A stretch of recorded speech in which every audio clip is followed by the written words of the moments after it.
तर मित्रांनो बघू शकता तुम्ही आपल्याकडे एवढी लॉबी भांडूपमध्ये अख्ख्या कुठेच नाहीये। पर फ्लोअरला आपल्याकडे 5 फ्लॅट आहेत। हे आपले 2 फ्लॅट आहेत ते 366 कार्पेट आहेत आणि हे आपले उरलेले 3 फ्लॅट आहेत ते 370 चे कार्पेट आहेत। तर मित्रांनो आपण आता बघूया 370 चा कार्पेट। हा आपला हॉल आहे। हॉल मध्ये आपल्याला बिल्डर प्रोव्हाइड करून देतात ग्रिल्स सज्जा टू सज्जा। आपण आता जाऊया किचन कडे। किचनची साईज तुम्ही बघू शकता एल शेप मध्ये किचन दिलेला आहे। आपण एक्झॉस्ट फॅन प्रोव्हाइड करतो याच्यामध्ये। फ्रीज साठी स्टोरेज दिलेला आहे इथे। वॉशिंग मशीन साठी पण जागा दिलेली आहे। हा आपला आहे कॉमन वॉशरूम। आपण याच्यात प्रोव्हाइड करतोय टाकीसाठी आपण स्पेस देतोय वरती।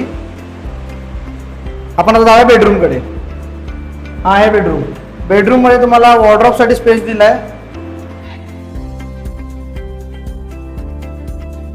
तर मित्रांनो आता आपण जो फ्लॅट बघितला तो रेडी टू मूव्ह आहे भांडूप मध्ये। तर बाकी काही डिटेल्स हवे असतील तुम्हाला तर खाली दिलेल्या नंबरवरती तुम्ही कॉन्टॅक्ट करू शकता। धन्यवाद।